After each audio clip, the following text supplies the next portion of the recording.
Hello students, NEET 2026 में question पूछा गया है। बहुत ही सिंपल सा क्वेश्चन है। क्वेश्चन कुछ इस तरीके से है, how many ATPs and NADPH are required to make one molecule of the glucose. चलिए हम इस क्वेश्चन को डिकोड करते हैं। हमारे पास केल्विन साइकिल में 3 स्टेप्स होते हैं। The very first step is the carbon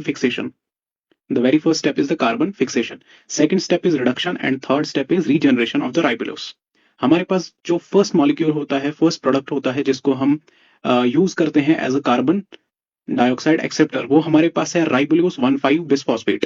ribulose 1,5 bisphosphate carbon dioxide को एक्सेप्ट करता है और इस रिएक्शन को कैटालाइज कराता है हमारा रुबिस्को, जो कि बायोस्फीयर का सबसे मोस्ट एबंडेंट एंजाइम है।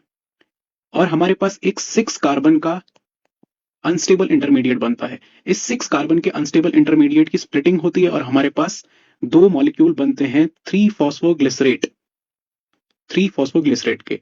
और इस 3 फॉस्फोग्लिसरेट का जो हमारा फॉर्मेशन होता है, ये first stable product in the Calvin cycle होता है।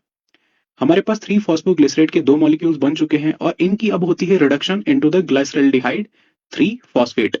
और इस रिडक्शन में हमारे पास यूटिलाइज होते हैं 2 एटीपी और 2 NADPH। अभी हमें पता चल चुका है हमारे रिडक्शन के स्टेप में 2 एटीपी और 2 NADPH रिक्वायर्ड होते हैं।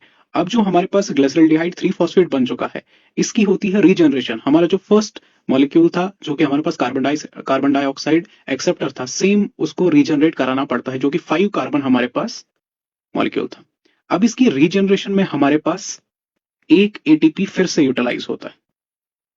इट मीन्स हमारे पास जो एक साइकिल, 1 केल्विन साइकिल जो है, इसमें हमारे पास 3 एटीपी यूज होते हैं और हमारे 2 NADPH यूटिलाइज होते हैं। तो हम कुछ ऐसा कह सकते हैं, हमारे पास जो 6 कार्बन ग्लिसरल्डिहाइड था, उसको जब हमने रीजनरेट कराया राइबोलोस 1,5 बिसफॉस्फेट में, तो हमारा यहाँ पे एक कार्बन रिजर्व में रहा।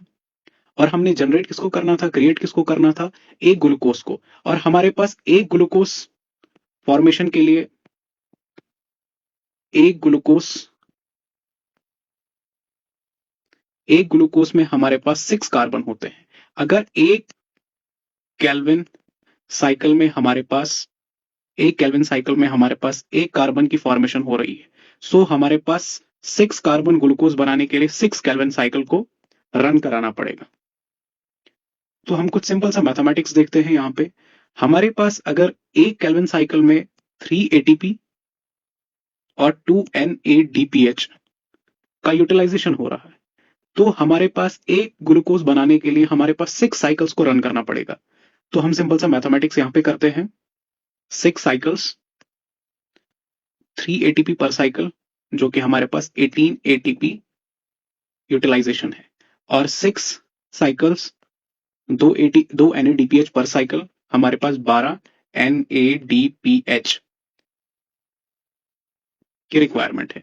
तो हम इस क्वेश्चन को अच्छे से देखेंगे। हम इस क्वेश्चन में देख पा रहे हैं हमारे पास जो ऑप्शन नंबर 2 है, ये बिल्कुल करेक्ट है। कैसे?